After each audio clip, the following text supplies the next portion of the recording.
your attorney, Mrs. Masters. I don't have an attorney. Don't unlock that door. Don't you let him in here. I'm Ned Nelson, Mrs. Masters. Van called me and asked me to come by and see you.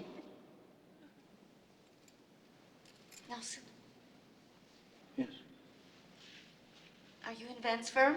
No, I'm not with Van. I have a firm of my own.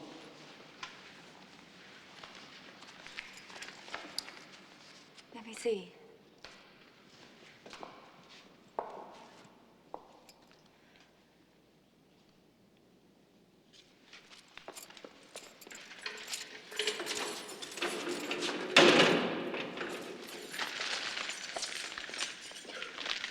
Some things that your mother said you might want. Cigarettes, matches.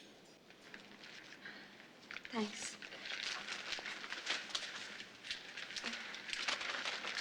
I've been charged with murder. They've charged me with murder. I didn't kill anybody. They know that. And I know that. And as soon as you've told your story before a judge, I'm sure this whole thing will be like a nightmare that... You don't understand.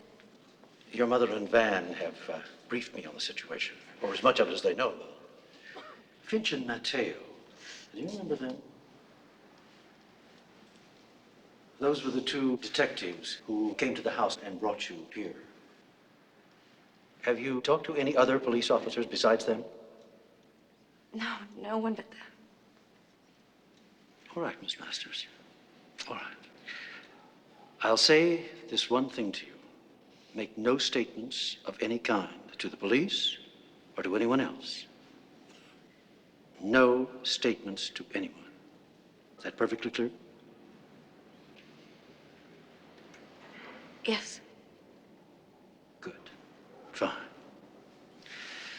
I'll consider that a solemn promise from you to me. And I know you'll keep your promise.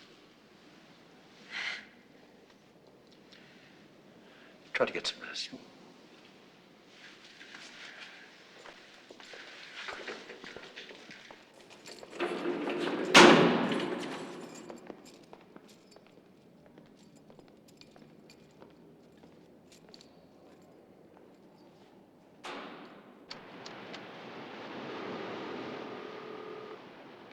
Hello?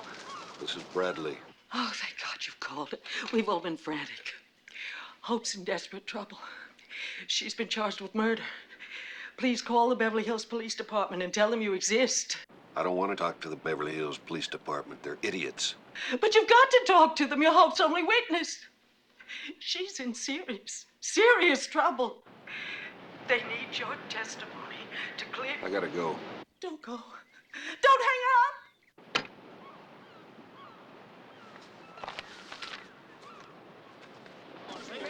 Coming through here.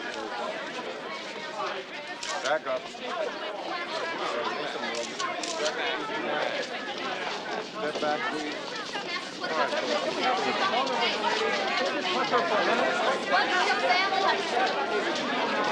Is your ex-husband supporting you in this? Are you planning to say about the illegal in Beverly Hills? Are you planning to hire her attorney?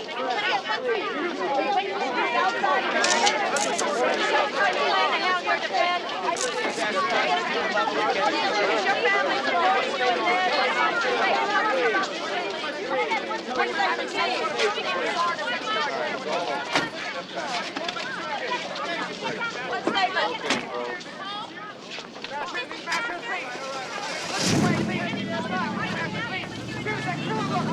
In view of the prominence of the firm and the fact that the media have already identified the firm by name and you as a senior partner in the firm, the manner in which this case is handled and by whom has a direct bearing on the reputation not only of yourself but also of the firm. With this in mind, the partners feel that it is your responsibility to the firm to see to it that the very best lawyer or lawyers available are hired to represent your stepdaughter. Partners believe you will agree that your responsibility to the firm as its senior lawyer and as a person identifiable and in fact already identified in the newspapers, etc., with the firm is such as to require that the charges against her be handled in the most delicate way and not turned over to a criminal lawyer who might be competent to handle only criminal cases. You this. Very possibly, this is the right time for me to tender my resignation. No.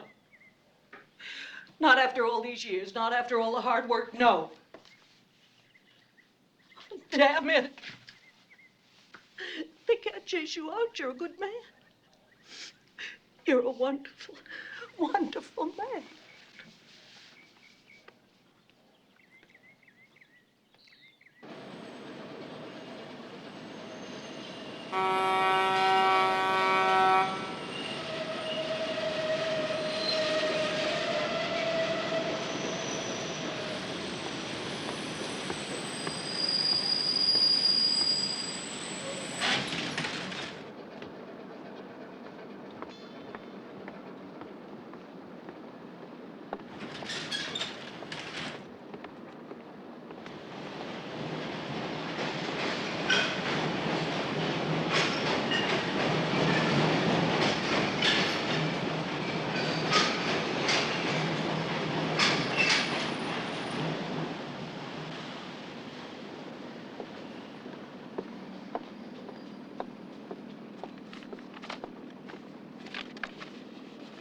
Her name is Hope Masters, Shannon, and I'm so proud of her. While you sit in Chicago and feel sorry for yourself about becoming involved with me, Hope Masters is in jail and continues to be silent to protect me and give me time to run away. Wish me luck, counselor. Love and stuff.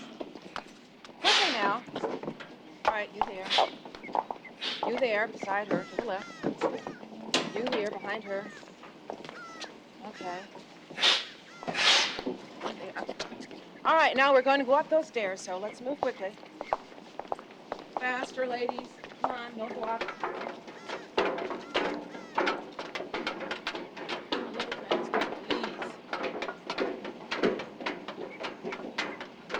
Stay in line. That's it. Hold it. That's it, two at a time. If I move it along.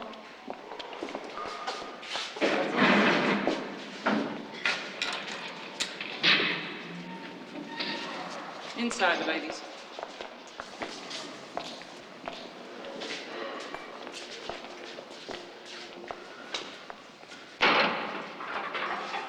Line up in a straight line. Step forward. Open your mouth. Lift your tongue.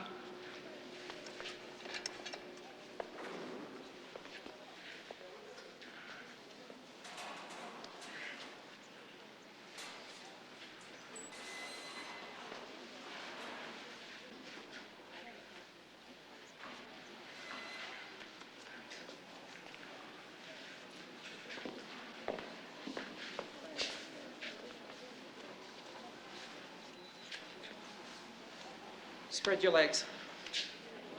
Wider.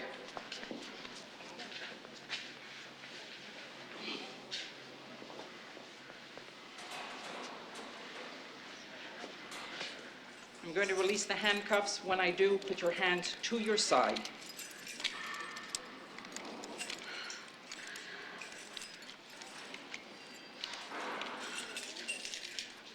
Step to the counter.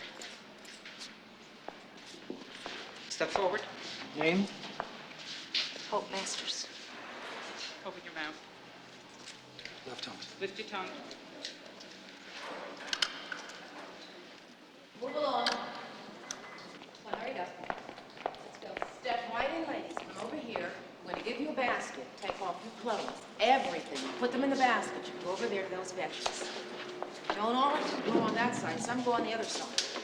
Okay? Good for you. All right.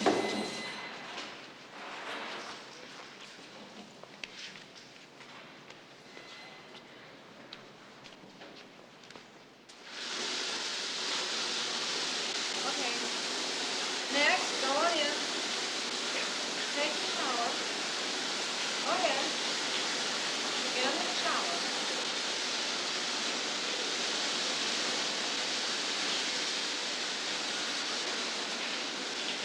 All right. Next. That's it. Easy. That's it. Last finger. Okay. Over here now, one finger at a time again, starting with the thumb. Roll it. That's it. Next. Easy now.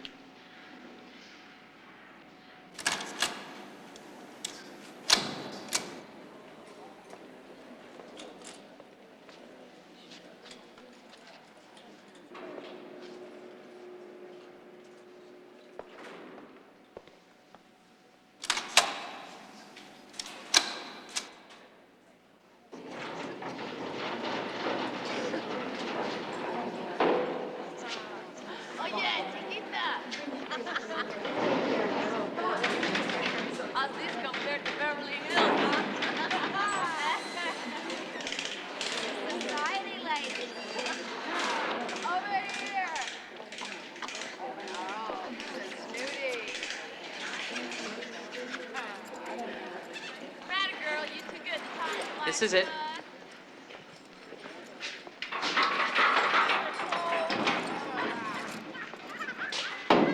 Step inside.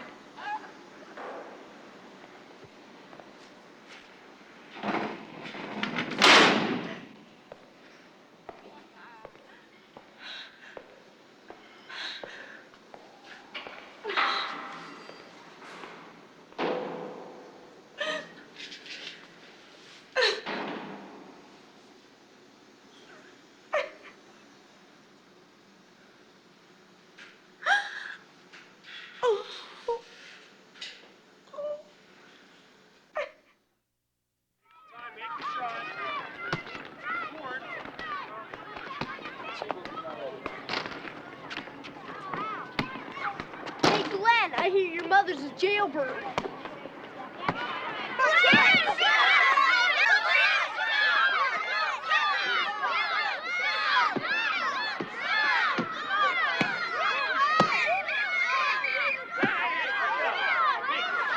What's going on? He started it. He hit me a ball in my face. Mama, Yes. Yes. is that you, Mama? Oh, yes, darling. It's your mama. Oh. I don't have much time. Will you put Glenn on the phone, please? Hello? Glenn, are you all right? Yeah. I'm all right, Mom. Are you all right? Yes, I'm fine. I want you to know that, and I don't want you to worry, okay? Sure. Sure. Okay. Listen to me, Glenn. You've always been my sunshine boy, and I expect you to keep your brother and your sister happy until I can get back to you. Will you do that for me, Glenn? Yeah. Sure I will, Mom. Glenn, I love you.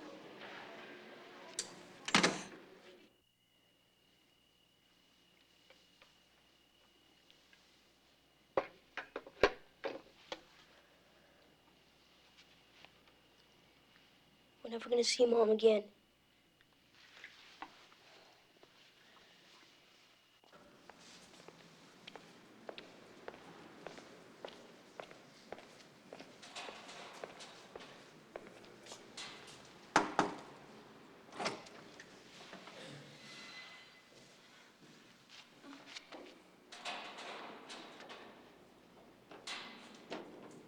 Mrs. Masters, I'm Tom Breslin from Ned Nelson's office. I'll be acting as co-counsel in this matter. I'd like you to meet Dan Ward. Mrs. Masters. Dan will be working with me from now on, locating possible witnesses for us as we build our defense. Oh, please, sit down. It's okay, Mrs. Masters. Dan spent 20 years with the police department. He's a private detective now. He's worked for me before.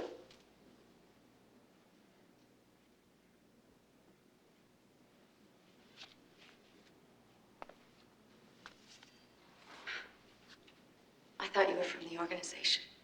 No.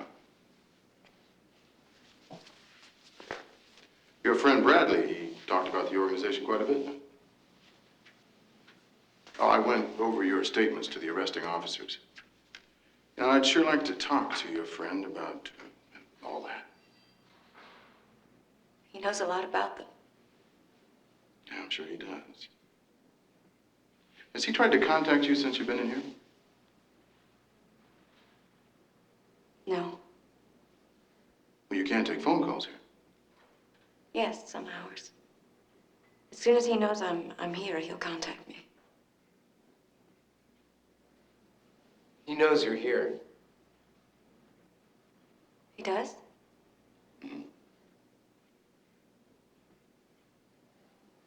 Well, there must be some explanation. He'll contact me. He'll get me out of this. So he says to me, you don't have to take it there anymore.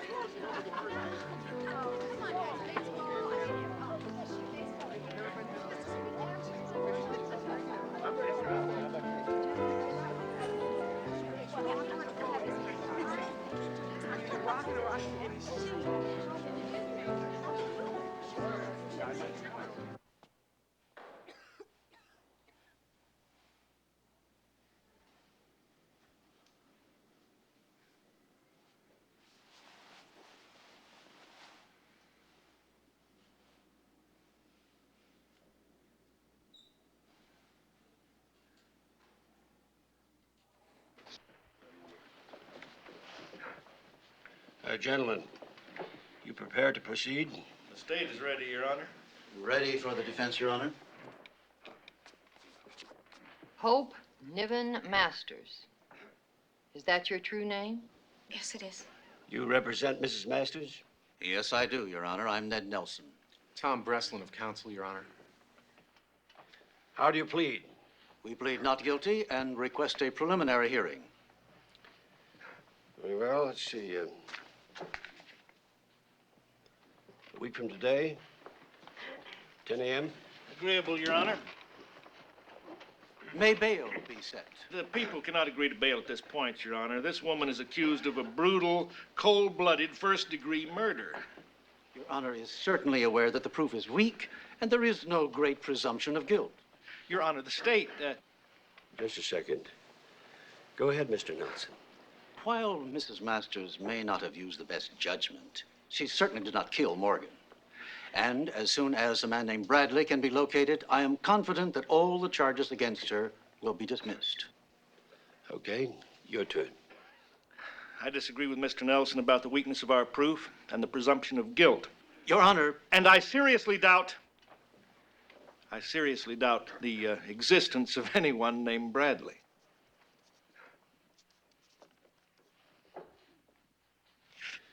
And so do I. The prisoner will remain in custody. I wish to address the court. My daughter is not well. I don't know what even a few days more in jail would do to her health. I fear for her, sir. There is indeed a man named Bradley. I have met him. I've seen him. I've spoken to him. We're trying to locate him now. If my daughter is allowed to go home today, I give you my personal guarantee that she will be back here for any and all proceedings where her presence is required. She and her children are almost entirely supported by me. She has no money to flee.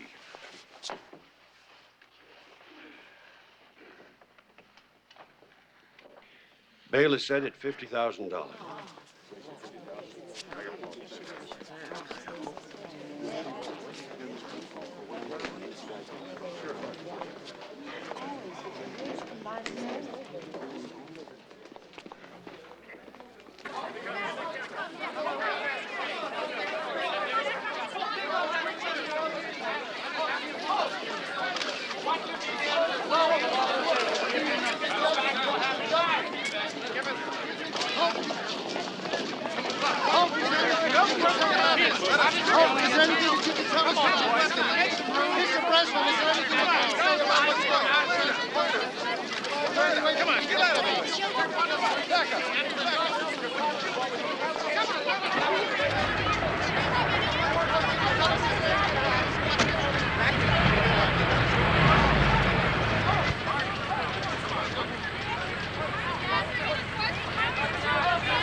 I just want to go home, Mama. Darling, you are. Let's just go home, okay? Yes, we're going home. Everything will be better once you get home. Cry, that's it, don't cry.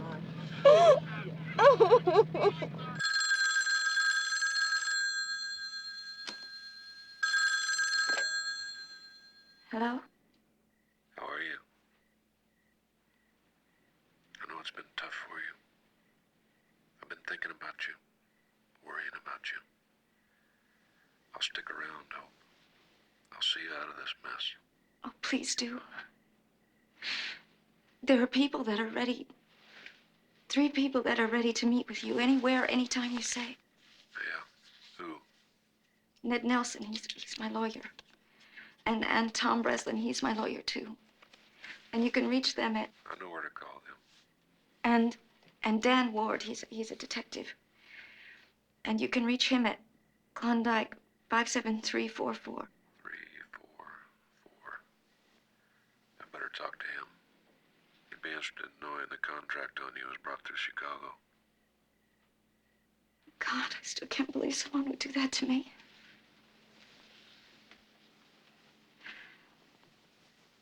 I'm worried about you. I know if it wasn't for you, my children and I would be dead. I don't want you to get hurt on my account. Hey, you take all your life, sometimes it's your turn to give. I'll talk to you later. Take care of yourself. Bye-bye.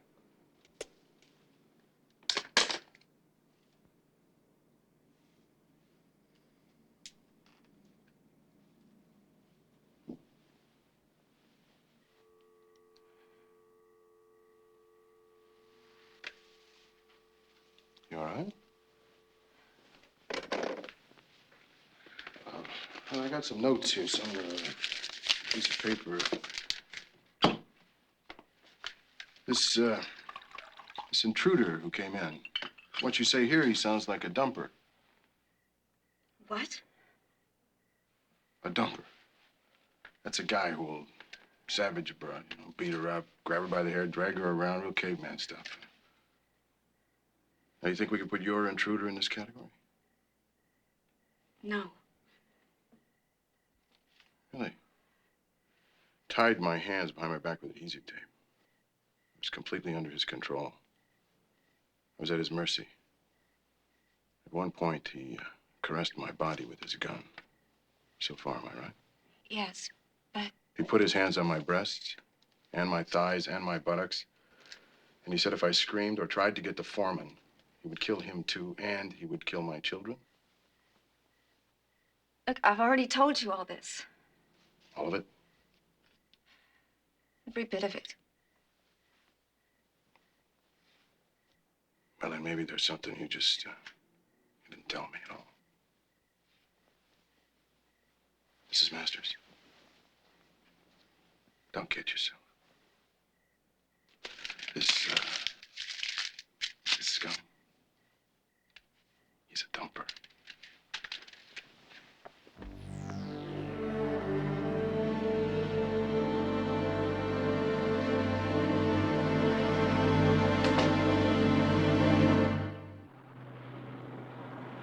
Shannon, my dearest counselor, Hope is out on bond. I was there in the courtroom to see her released. And I can only assume that my cover is excellent. My new identity above question. There I was, hand never far from my gun. Of course, poor Hope almost blew the scene when I walked into that courtroom. Only she knew the truth about me. And she just said, in so many looks, "Get." You must admit that if all goes wrong and back to my cell I go, I will have enough material to write a fair novel. And I'll be ready for your visits. Yes. Even with all that goes on around me, I do miss you a bit. But then our time will come. I am sure. If you keep the faith and remember only that I love you. Remember only that I love you. Did you ever hear this woman he calls Hope? And the other letter, yes.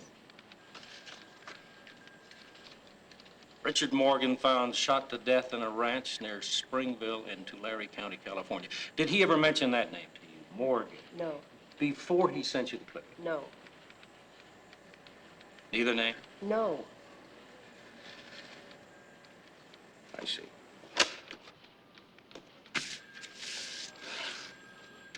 Would you excuse us, please?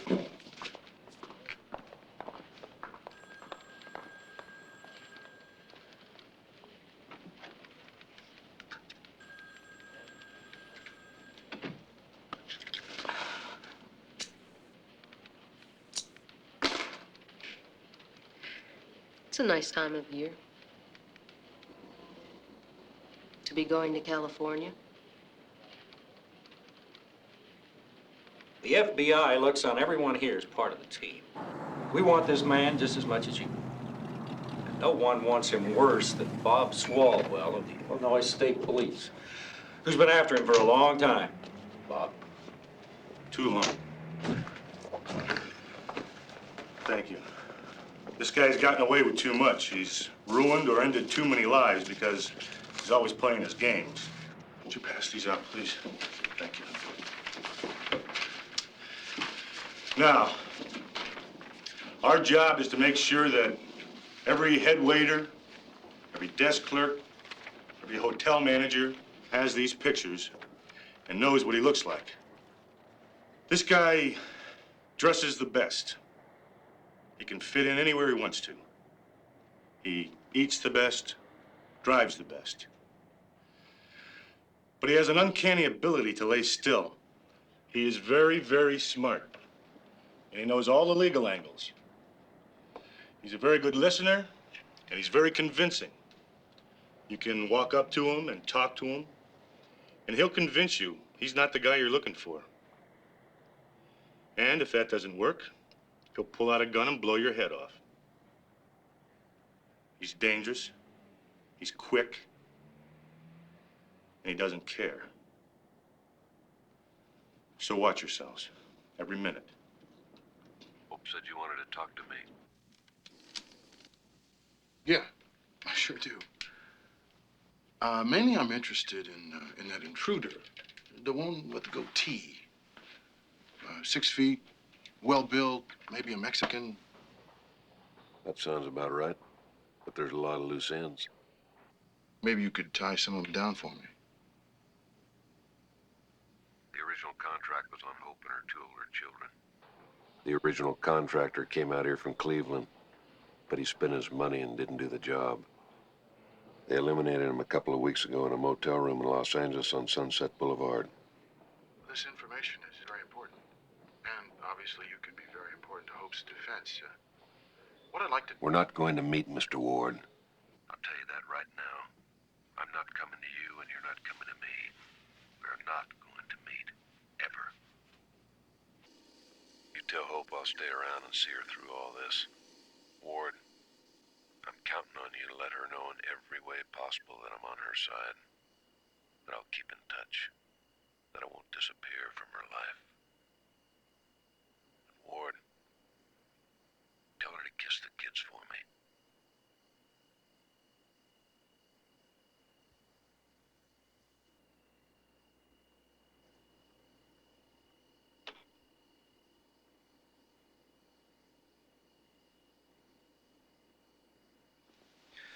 Mrs. Masters, the police have completed their investigation of your husband. He's not involved in any way. William's stories are all lies. There was no insurance policy. Does this information clarify anything for you? Does any of this mean anything to you? No.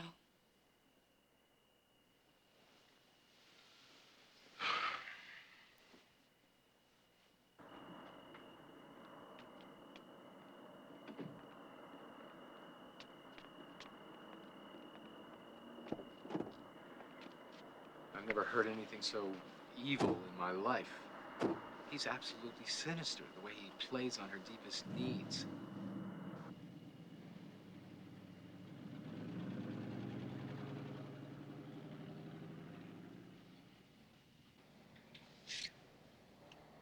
Yes.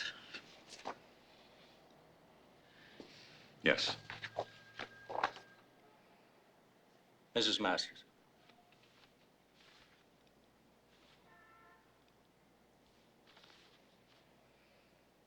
Mrs. Masters, is this the man known to you as Bradley Tyler? Yes.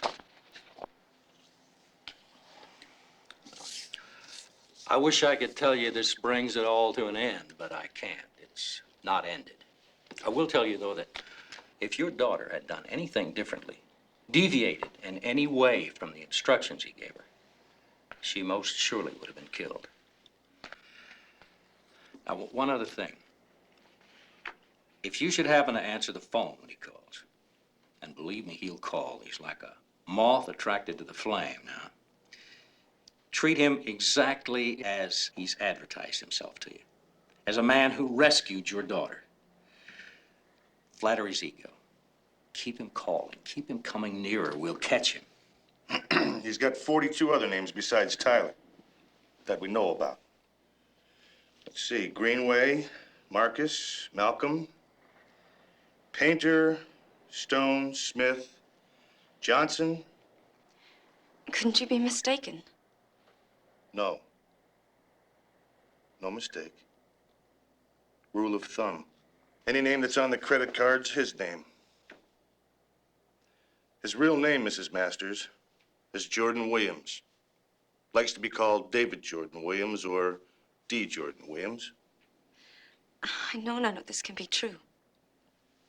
He has a wife and child back in Ohio. They're divorced now.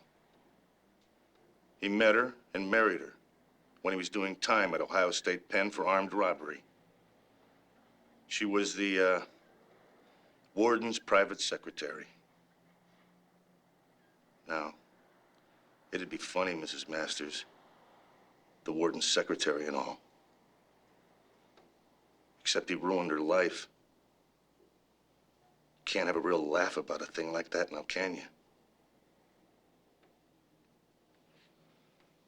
Now, the cops in Omaha, Nebraska would like to talk to Mr. Williams about a pair of killings there. In Ann Arbor, he's up to his favorite trick, bang on the head, credit cards. The guy in Ann Arbor's still 50-50. He's not a photographer, Mrs. Masters, or a reporter, or a world traveler. He's not anything but what I've told you. The man you describe is not the man I know.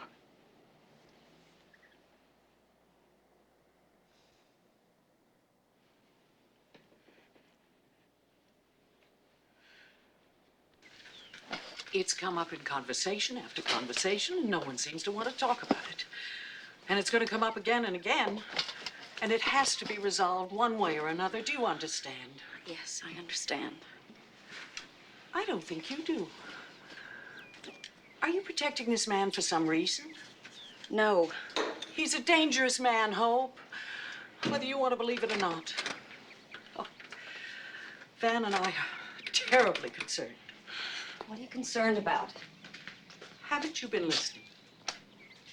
Hope, you have to cooperate with your lawyers. Be forthright with them. Protect your family. Do you know where you're going, what you're doing? Right now, I'm trying to get this damn thing fixed. If God and the power company will grant me that one small favor. After that, I'm going to see if Buster here can hold down some clear broth. And that's about as much of my life as I can map out for you at this particular moment. Sarcasm will get you nowhere. Telephone for you, Mrs. Niven.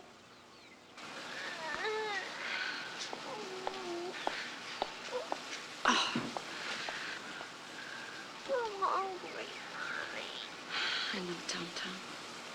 Oh. I know.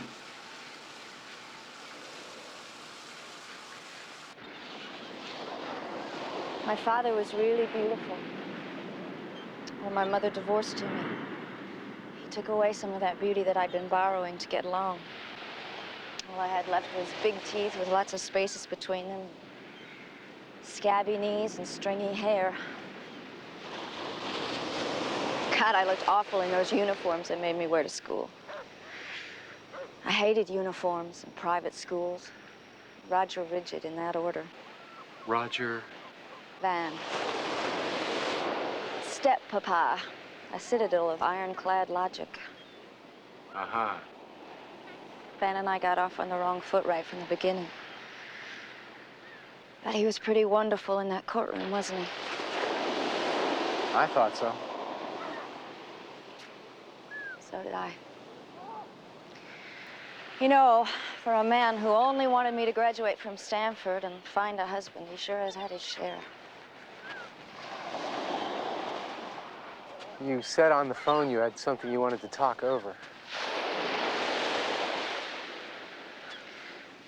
I got married when I was 16 years old. My groom was 19, a sophomore at SC. And very early on, I found that he would rather water the macadamia trees than let me be important to him. But I tried. I had a baby right away, and when that didn't work, I had another baby. And then I had a divorce. And then one night I met Craig. And we got married in Las Vegas. I wore this pink miniskirt and carried pink roses. And one more thing. I still carried this enormous desire, not to be just somebody's plaything, but to be a good, useful, needed person, a valuable human being. Somebody that was important to someone. And I thought I'd married this strong, caring man who was going to solve my life for me. So we had a baby real fast, and then we split real fast. Am I going too fast for you? No. Just offhandedly, can anyone hear us talking? What? Can anyone hear us out here?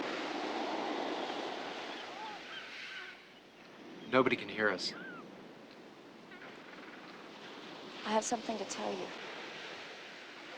That's why I called you today. I guess I've been trying to tell you all afternoon. Somebody has to know the truth, in case I'm killed. It's Bradley. Bradley killed Richard. He shot him.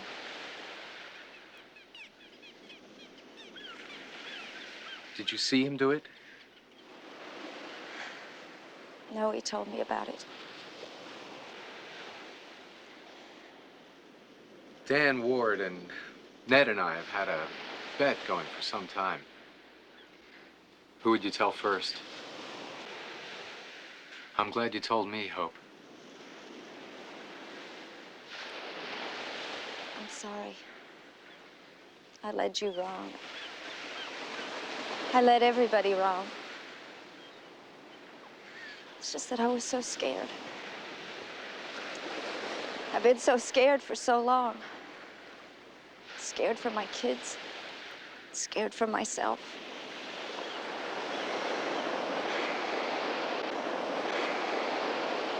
There's something else. That night he was very wild and very violent. But later he was very gentle. What I'm trying to say is, what I want you to understand most, he isn't a dumper, Tom.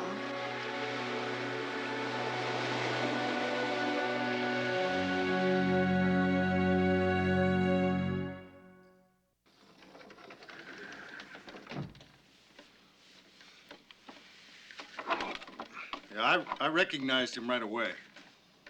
You know what time he left the room? No, not really.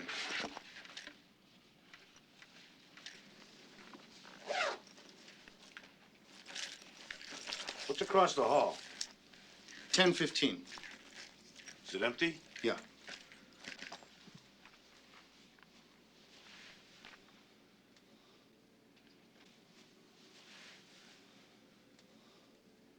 D. Jordan Williams. Gotcha.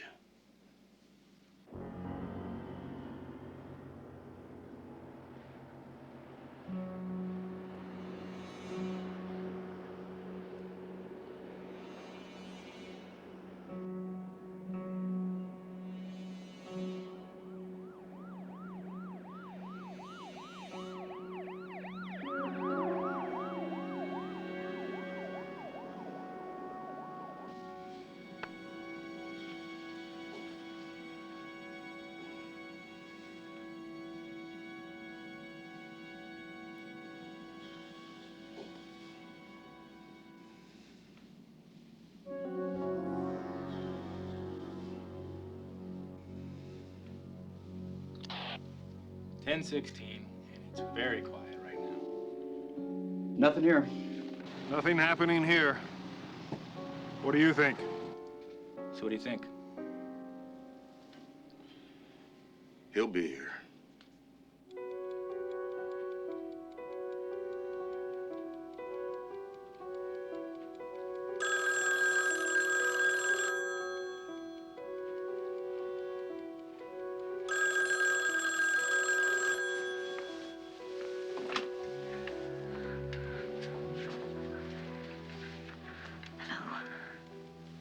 Have they shown you any pictures? Have they shown you any pictures? No. Then they don't realize you don't know who I am. I guess so. Has the FBI contacted you? No. Listen. Be very careful. I don't want anybody to be killed because of me anymore. I'm okay. I'll live. We think it's gonna be a real long preliminary unless something develops. I think something will develop.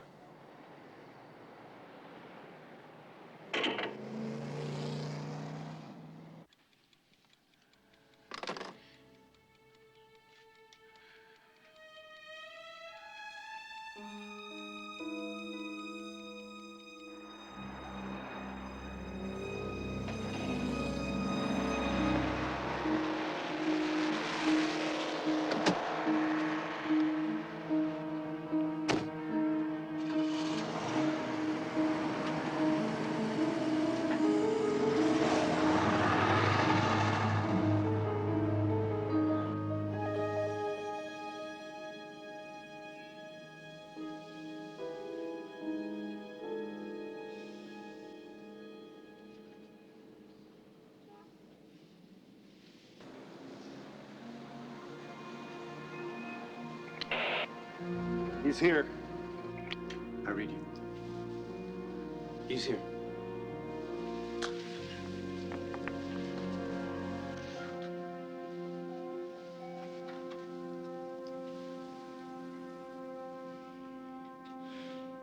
Let's go.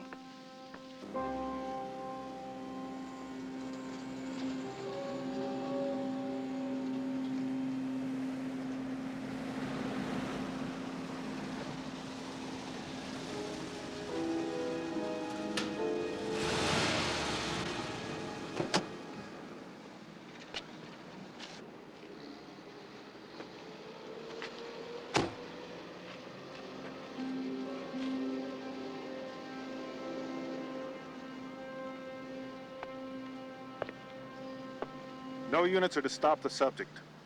Allow him to proceed to his room if possible.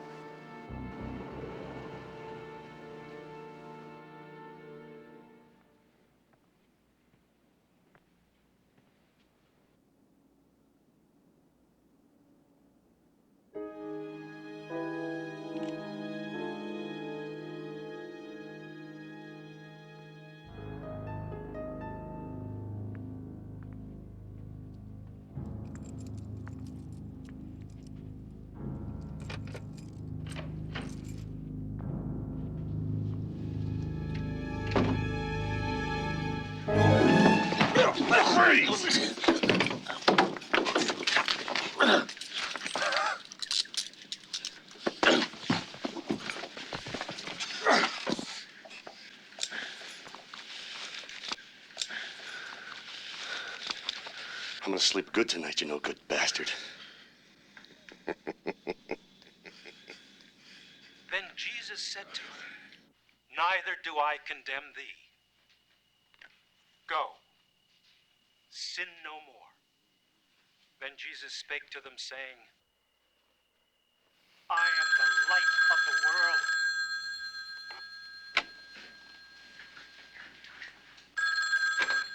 Hello? Standing under the sign says, after you're booked, ask for your phone call. Hope we'll get a letter from you now and then. You will. As soon as they tell me it's all right. My My attorneys can't handle both of us. They say it's a conflict of interest or something. Yeah, I understand that. You work it out in your best interest. And yours? I haven't got any more. I played the game. I lost. I'll be thinking about you. Thanks. Have you been protected? Yeah. They've been watching me off and on. I suggest they watch you a little more than off and on from now on. I can't watch you anymore. Listen, I really appreciate the fact that you stuck this out with me. You didn't leave me in a bad spot. Should have cut tail and run, huh? I guess so. I couldn't do that to you. Just couldn't do that, Hope. Look, I'm gonna let you go from now. I've had a little one.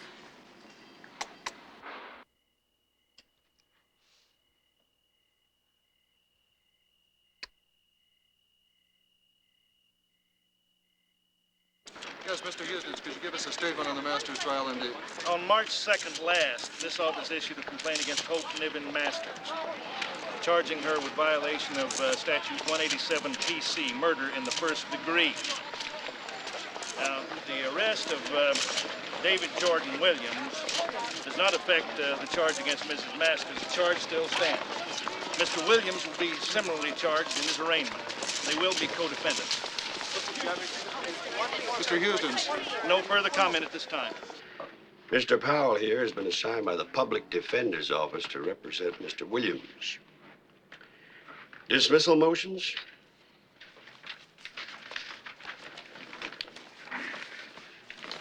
Thank you, gentlemen. I'll consider these in due course. Any pleas to submit, gentlemen? No? All right. In order to avoid any prejudicial pretrial publicity that might lead to a change in venue, I've decided to ban the public and the press from this preliminary hearing. Any other business? Your Honor, Mr. Houston, Mr. Haley, Mr. Powell, I am withdrawing from this case, but Mr. Breslin, who, as you know, is a member of our firm, will remain and continue as counsel for Mrs. Masters.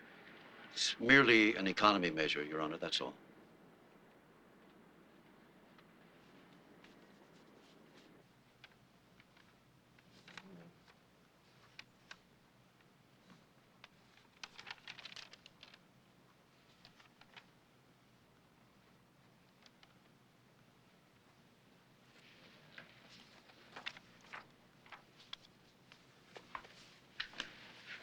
Hope, if you smile, you look callous.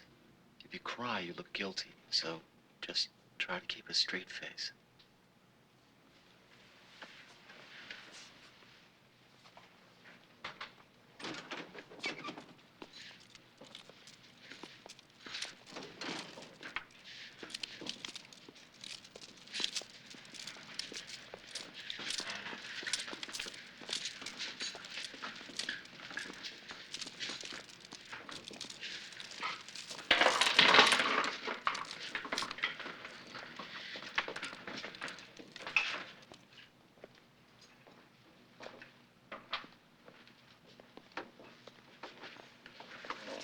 Above all, keep your eyes off him.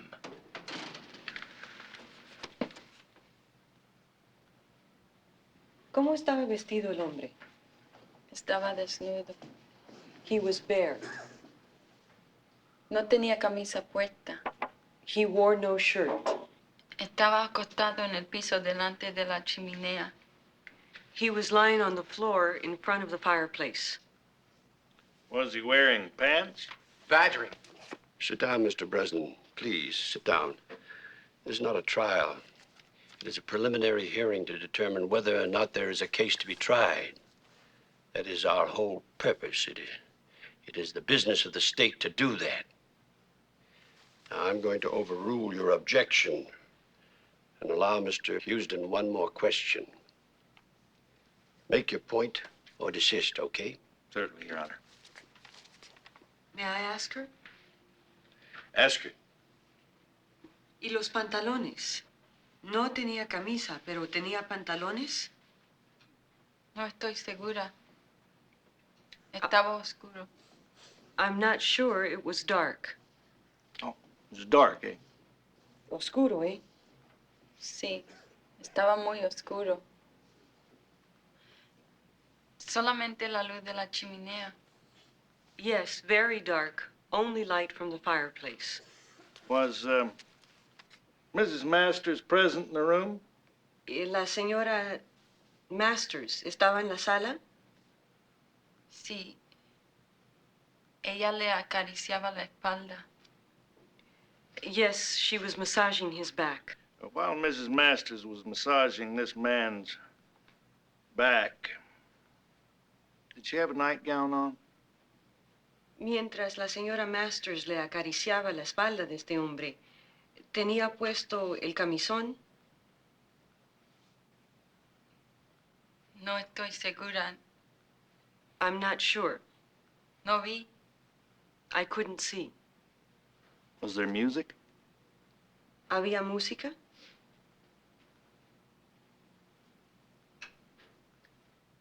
Sí, había música. Yes, there was music. Thank you.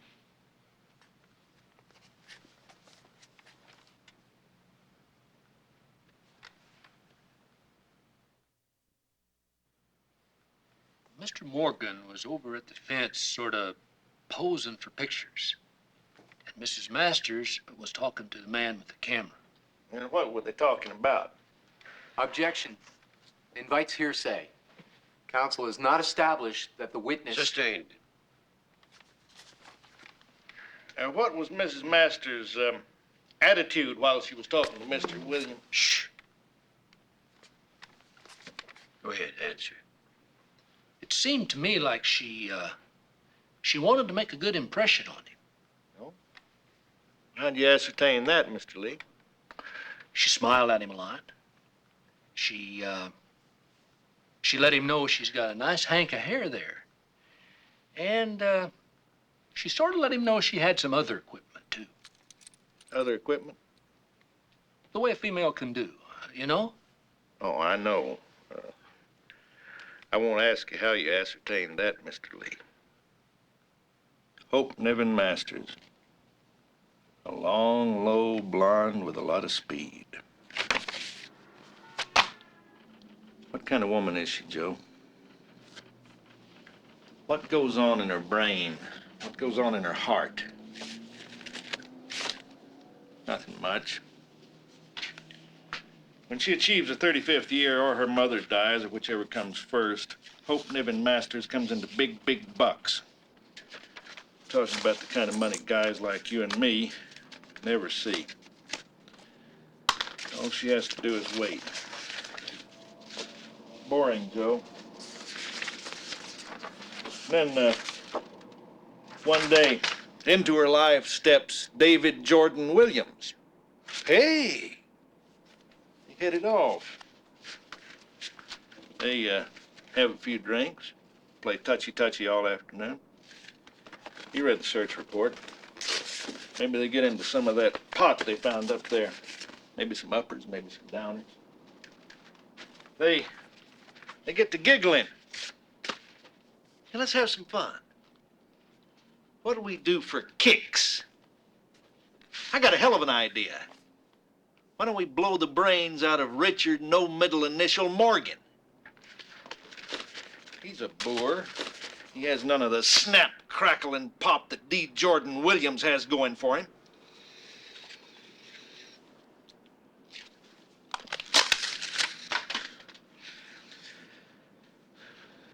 Ned Nelson, who just quit purely as an economic measure, gets $25,000 retainer fee and $1,000 a day. I get 908 bucks a month. Just when we won the first inning, ready to go to trial, His Holiness, our district attorney, has just turned down my third request for a 5% raise. Well, I'm turning him down, Joe. My resignation's on his desk, along with my recommendation that you represent the people in the case of David Jordan Williams and Hope Niven Masters. They're both scum, Joe. Put them away. Warehouse them. Get them off the street.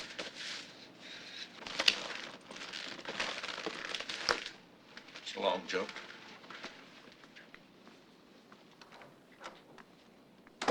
This is Clete Baker at the Tulare County Courthouse. A surprising and dramatic development in the Morgan murder case today. D. Jordan Williams has made his presence felt at his trial quickly and dramatically. When the Morgan murder case was remanded to the Superior Court in Visalia, Williams refiled a motion to act as his own attorney, and the motion was granted by Judge Roy Ballantyne. Williams lost no time displaying his prowess as a lawyer. In a masterstroke of legal strategy, he promptly filed motions to suppress most of the evidence accumulated against him, and a motion to quash the arrest warrant itself.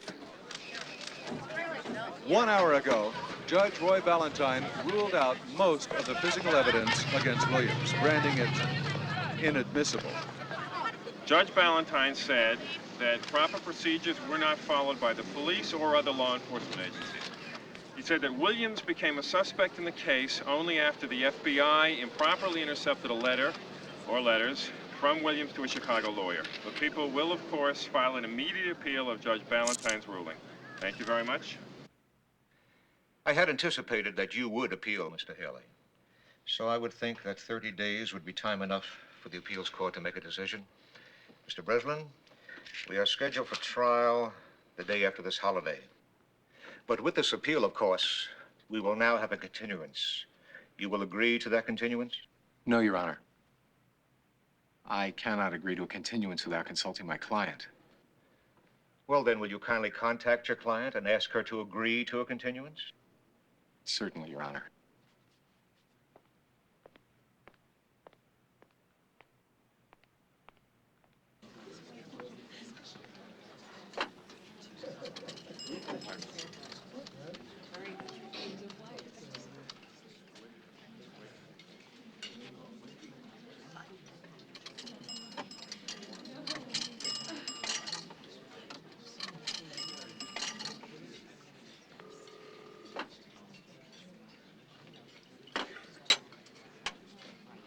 No one home?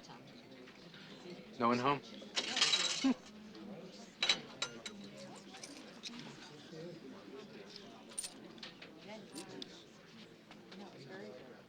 I am unable to reach my client, Your Honor, and I can't waive her right to a speedy trial without her permission. Well, that puts us in something of a bind, Counselor.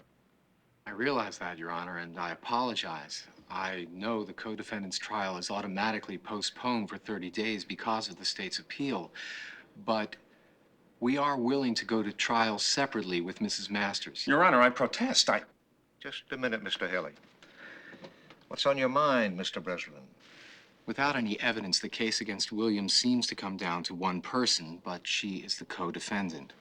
Now, if the charges against my client were dismissed... Your Honor. Shut up, Joe. Go on. We would be prepared to cooperate with the state. Under those circumstances, Mrs. Masters might be willing to testify as a prosecution witness. We can't dismiss these charges against her, Your Honor. There is no way she's going to testify unless you do. We're packed and ready. The motor's running, Your Honor. We'll go to trial on Tuesday as scheduled. Mr. Haley?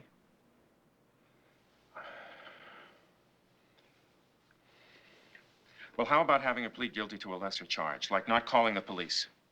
I want all the charges against Mrs. Masters dismissed. Not a chance. I'd consider giving her immunity if she'll testify against Williams, but... Dismissal! The calendar shows Judge Ginsburg's court has the next opening. So I will be on the bench for this trial. But as I see it, Mr. Haley, the thing that will convict Hope Masters is your proof that she knew Mr. Williams before he came to the ranch that day. Do you have any evidence of that? No, Your Honor. We have no evidence of that. Then I don't think you'll get a conviction against her.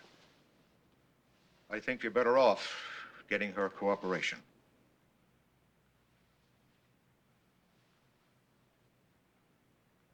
I can't testify against him. What do you mean you can't testify against? Of course you can testify against him. You've got to testify against him. I can't. Why not? I was so cold. I was just so cold. Colder than I've ever been in my life. And he started away from the bed. But he came back. And he covered me up with his blanket. I think he probably saved my life. Don't look at me like that. I promised him I'd never testify against him. When? That night. That promise doesn't count. It was made under duress. You were fighting for your life that night. It wasn't a free volitional act on your part. It isn't binding. I promised. Now, if you listen to me, you can walk out of that courtroom a free woman, no strings, free to go home and be with your kids and live your life. Don't tell me a promise made to a man like that has any validity to it. If you don't testify, you'll stand trial with him, and you could go to prison for a long, long time.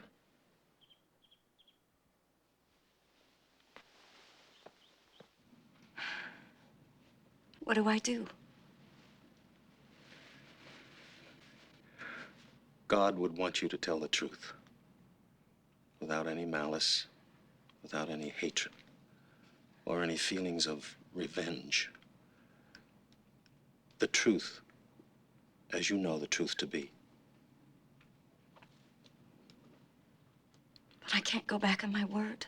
Of course you can. It's done every day. There's nothing to stop you.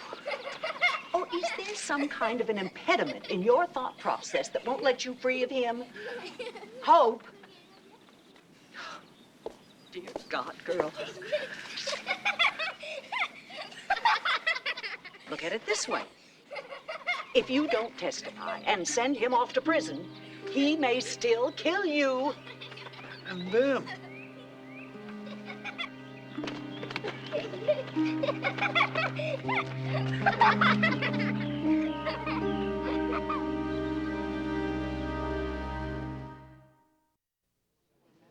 Everyone rise, please.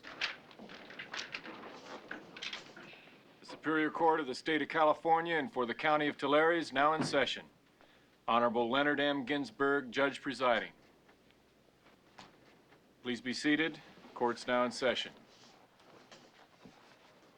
The State versus David Jordan Williams and Hope Niven Masters. Ready for the people. The defense is ready. Defense is ready. You may call your first witness, Mr. Haley. We call Officer Andrews.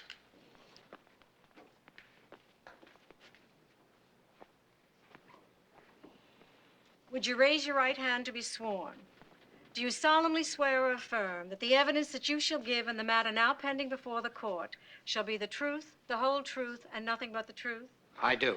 Take the stand and be seated, please. Andrews is the deputy sheriff who took State the your original name for the complaint. record. He'll give his testimony, then the people make a motion to dismiss the charges against you. And because the motion is made after the trial has begun, that is, one witness has been heard, there's no way you can be recharged or put in any jeopardy. How long have you been a deputy sheriff with the Tulare County Sheriff's Office? Approximately 2 years. And were you so employed on February 27th of this year, 1973? Yes, sir, I was. What were your duties? On that particular day, I was the assigned desk officer at the Porterville substation, the 4 to midnight shift. And on that day, did you receive a call concerning a ranch in Springville?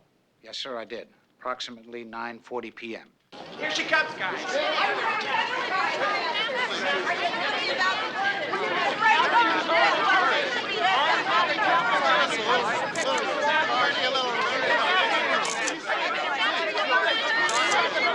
Mr. Masters, how do you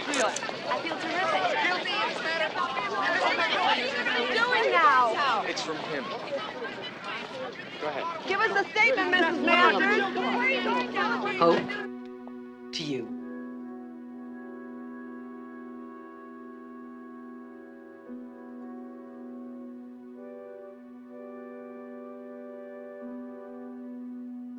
Welcome, Hope.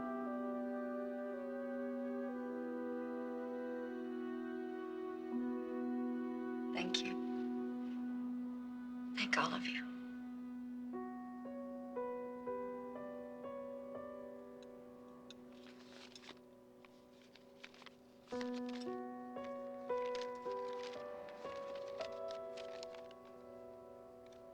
The judge has ordered me to remain at the table when I question you. Staying away from you won't be easy. But I've got to do what the judge says. See you in court, Hopi. Richard was sitting on the couch. I thought he was sleeping, so I shook him. And then this person came up behind me.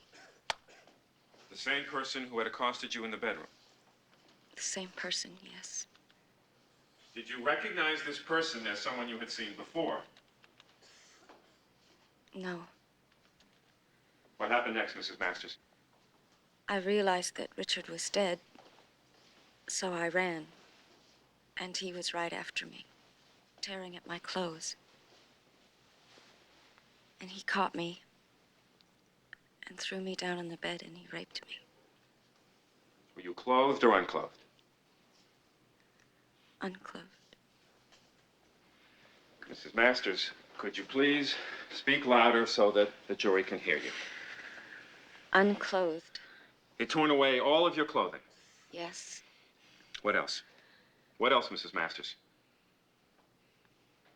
He put his hands all over me.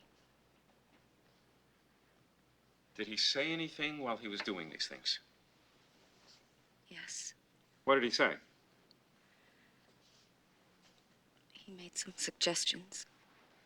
What did he talk about? What kind of suggestions? Lewd. Excuse me? Lewd. Lewd suggestions? Go on, please. Go on, tell the jury. He said that if I made it enough fun for him, he might let me stay alive. Up to this time, did you actually recognize this person?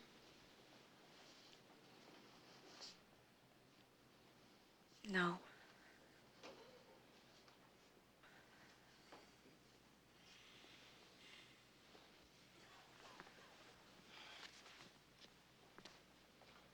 What happened next, Mrs. Masters?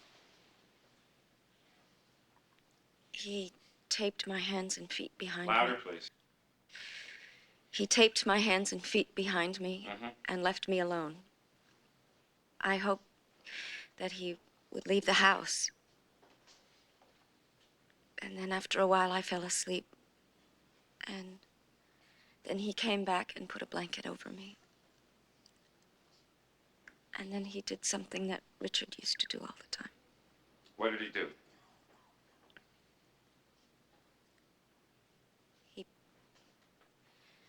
He put his cheek next to mine so that his mouth was near my ear, and he said, "I love you." Mrs. Masters, did you recognize this person? Not right away, but after a while I did. After a while you did. Is he in this courtroom? Yes. Can you point him out, please? Yes. The defendant? Yes. David Jordan Williams? Yes. Thank you.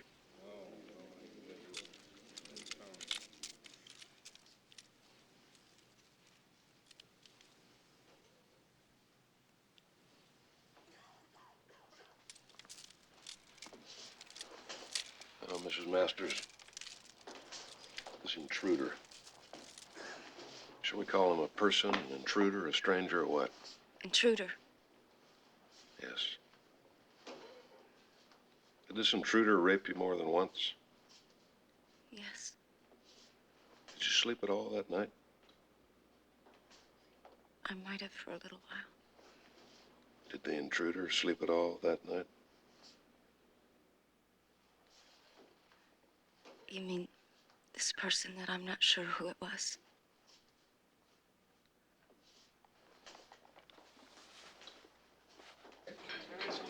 You're shading your testimony, Hope. You're going too easy on him.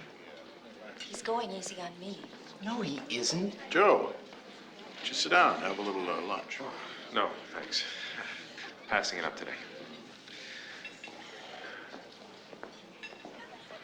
Get that out of your head right now. He's setting you up, Hope. You've got to be tougher. How'd the defendant Williams and your children get along? Very well. Did he frighten them? No. The morning after you came back from the ranch, who fixed breakfast for the children? You did. And who took them to school that day? You did. So you were left alone in the house with your baby Yes. all day long? Yes. Tell me, Mrs. Masters, did you make any attempt to leave the house that day? No. About the phone? Was your phone working? Yes. Did you use it? No. If you had wanted to go somewhere, was there a car there for your use? Yes, Richard's car was there. You had the keys? Yes.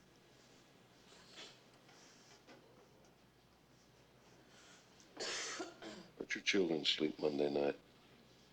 All in my bed. I told them to lock the door. Once your children were all in your bed, did you make love with the defendant? No. Did you sleep with him? No.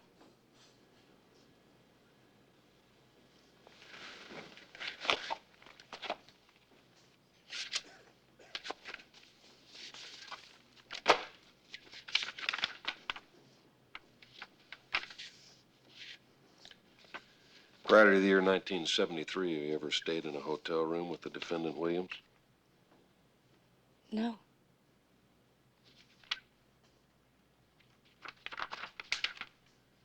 Prior to the year 1973, had you ever written to the defendant Williams? No.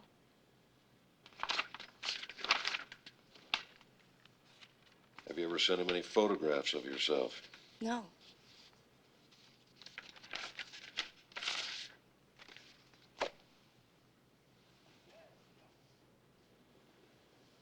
No further questions.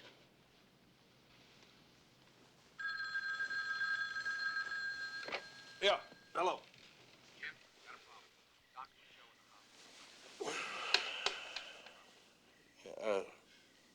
Yeah, I'll call you at 8 in the morning. Yeah. What's the matter, Jim? Joe Haley's got bleeding ulcers. The doctor's ordered him into the hospital. That was His Holiness. He wants me to come back as special prosecutor. Only trouble is, I don't know what to charge him. I'll donate my services. Do you recognize this letter? Yes, I recognize it. Do you remember when you received this letter? No, I'm afraid I can't recall the precise date. It was delivered through the regular mail. Yes, as far as I know. Did you give this letter to anyone else? Yes, I did. Who did you give this letter to? Objection. Overruled. I gave it to the law enforcement officials in Illinois through the state's attorney's office. Has that letter been tampered with? No, sir, not as far as I can tell. Objection. I asked that the answer be stricken. It calls for a conclusion of the witness, and it's speculative. Overruled, Mr. Powell. Miss Foley, do you know who wrote that letter? Yes, I know who wrote it. Who wrote that letter? D. Jordan Williams.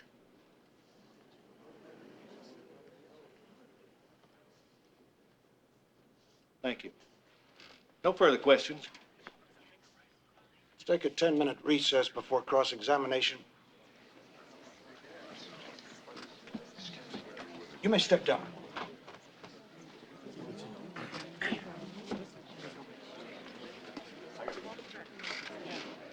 Thank you for your testimony. You were very helpful.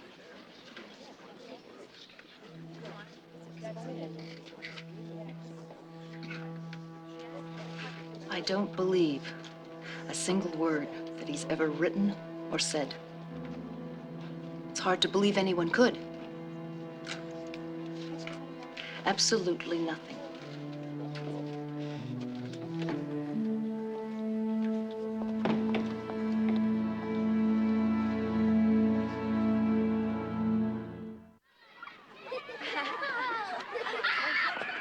Where are you, Tommy? There you are. Come on, honey. Oh, you're gonna give me a heart attack. Hope. Glenn? Yeah, You're in charge, all right? I'm in charge. What about me? Oh, okay, you're both in charge. Look after your little brother, will you? Come on, Tommy. I'll go down first so I can catch you. Hi. Hi. Beautiful day to be subpoenaed. Subpoenaed? Witness for the defense. He wants me to testify for him? That's it. He's getting desperate. Hope. Did you ever know him, or see him, or write to him, or talk to him, or have anything to do with him before that weekend at the ranch? No. Okay. Have you seen this picture before, Mr. Franklin? No. One like it? Yes. Same woman. Where was that? In your cell at Illinois State Prison at Joliet. You're sure? I'm sure. I saw it every day for a year. Thank you. You're a witness.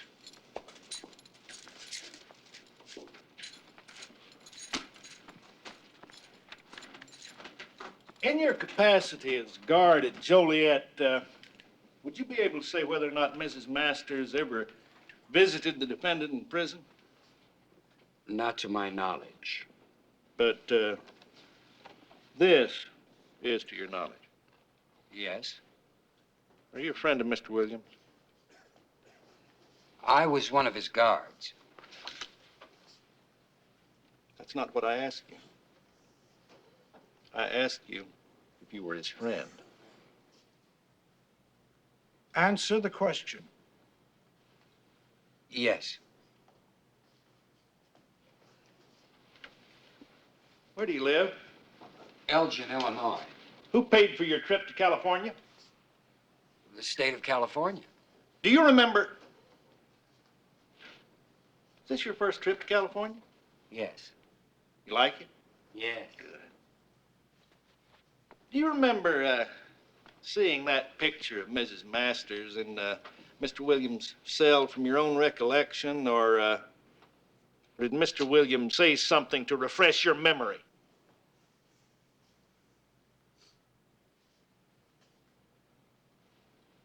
I have a very good recollection.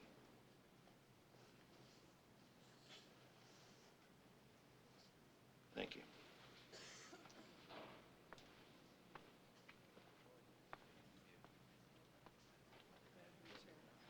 You may step down. Defense calls Hope Niven Masters. Hope, Nivens, Masters. He knows he only has to get one of those jurors on his side, and he's got a mistrial or hung jury. Just one.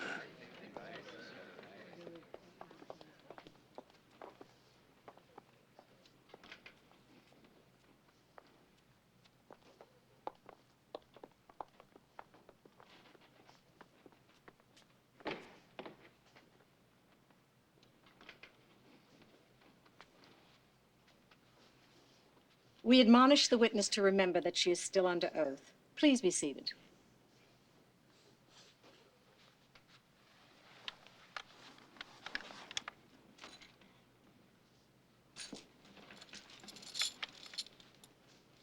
Mr. Masters, you recall telling your attorney that when Bradley entered the bedroom at the ranch, after you'd been raped, and after you'd found Mr. Morgan's body, that he was definitely different than the man who raped you? I may have said something like that.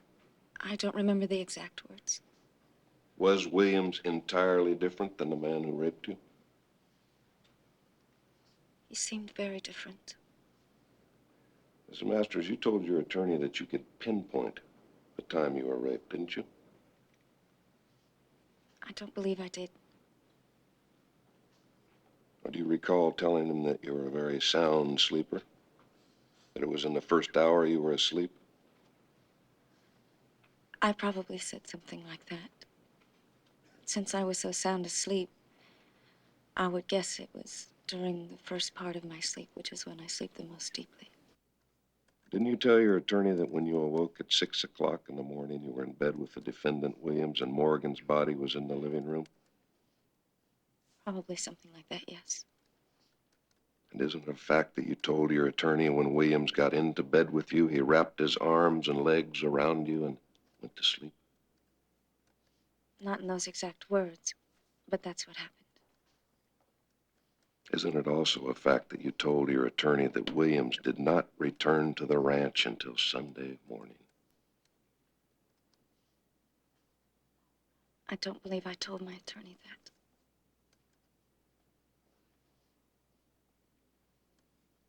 I think I said that's what you said to tell him.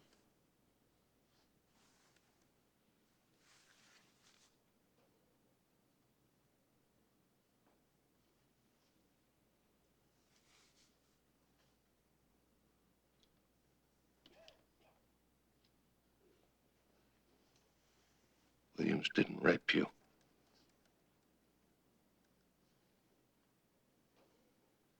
I don't know.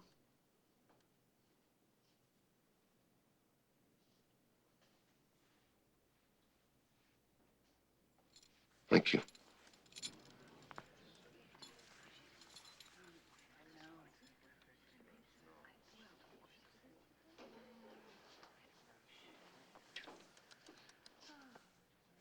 Mrs. Masters, you've lied, so to speak, about several facts in this case when you were first arrested and talking to your parents. Is that true? I only lied about one thing. The identity of the person at the ranch. Mr. Williams. Yes. But you're not absolutely certain that he's the first person who attacked you. No.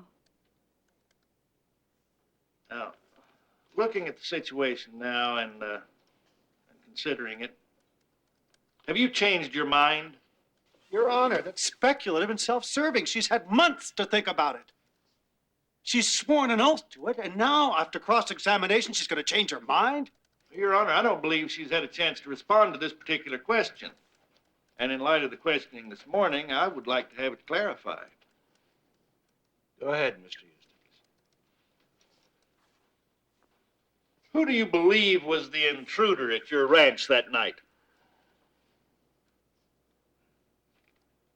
I think it might have been Mr. Williams. Didn't you tell your attorney that it was Mr. Williams? Yes. This Mr. Williams. Yes. This guy sitting right over here. Yes. Thank you. Did you shoot Mr. Morgan? No. Thanks again.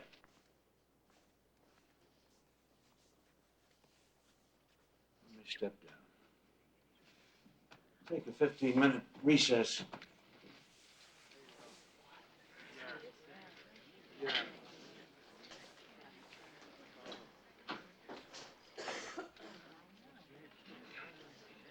Am I finished?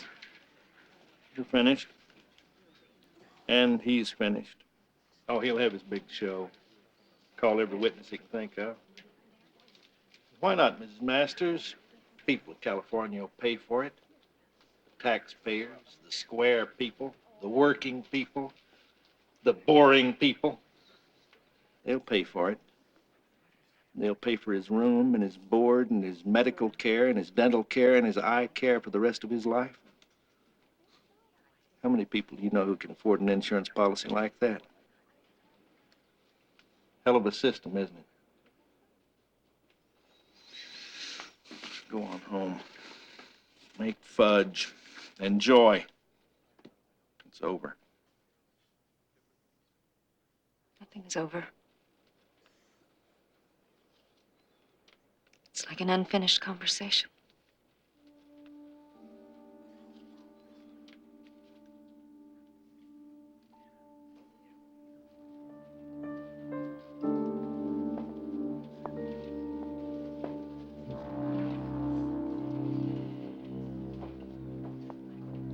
My name is David Jordan Williams.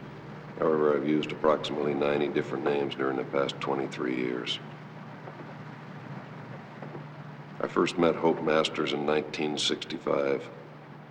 She often stayed with me when I came to Los Angeles at the Regency Apartment Hotel. I first met Richard Morgan at an advertising convention in Chicago, long before I knew Hope. When I left the Illinois Research Hospital, I telephoned various friends of mine around the country, including Hope Masters. I was looking for a hiding place. 2 weeks later, I took over Richard Morgan's apartment in Los Angeles as a hideaway.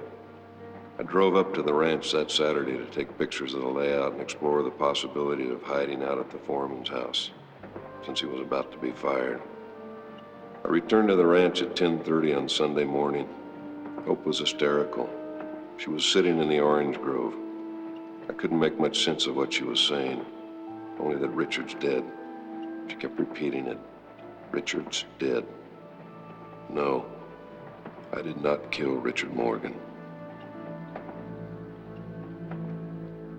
Madam Forelady, members of the jury, have you reached a verdict? We, the jury, find the defendant guilty as charged. Murder in the first degree.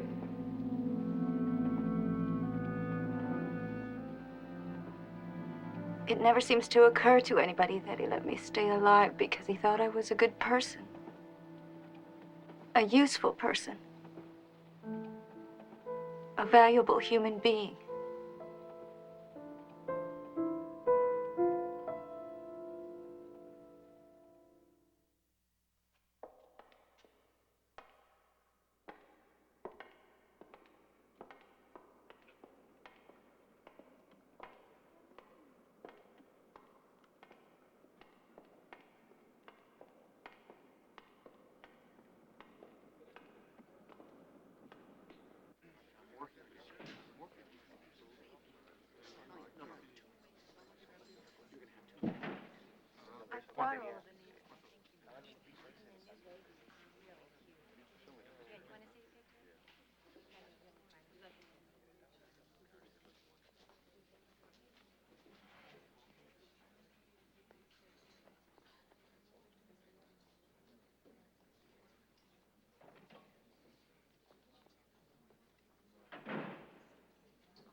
you.